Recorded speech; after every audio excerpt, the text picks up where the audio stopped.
Happy National Wine Day, everyone! Today, I'm going to share how to put together a functional bar cart. And if you're watching this video, you probably already know how to put a bar cart together, but you might not know how to put together a functional bar cart. So I'm going to explain the difference.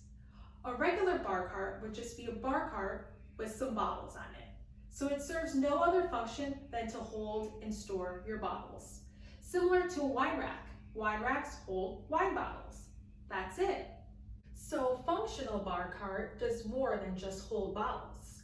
It allows you to entertain and make drinks all in one place. So you're not just grabbing your bottle and running to the kitchen, opening cabinets, grabbing glasses, opening drawers, grabbing wine stoppers and other tools you might need.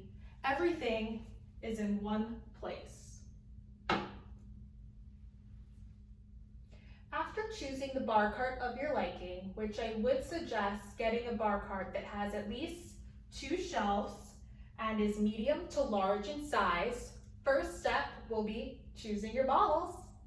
So I have wine and champagne bottles here, but it doesn't matter, pick bottles of what you like to drink. So if you like whiskey, if you like gin, if you like vodka, if you like seltzer water, doesn't really matter what it is. You're going to want to choose at least 5 bottles of something to start off with. Step 2 would be picking out your glasses. So you're going to want to have at least 1 set of glasses. So I have a set of 4 champagne glasses here, and then I also have some one-off wine glasses on the shelf below. So you definitely want to have a mixture of glasses just in case you're having champagne, wine, cocktails. And you're going to want to have enough glasses to where if a small group of people were to come to your house, you're able to entertain and make drinks right from your bar cart. Step 3 would be bar tools. So you're going to want to have some tools that work with the types of drinks you have on your bar cart. Since I have champagne and wine on my cart, my tools would be a wine stopper, some straws, some coasters, and a towel.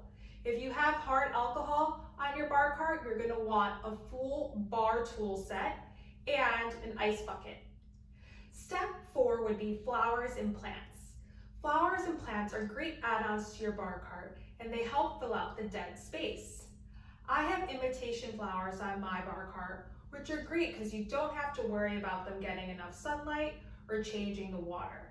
I also have pampas grass on my bar cart.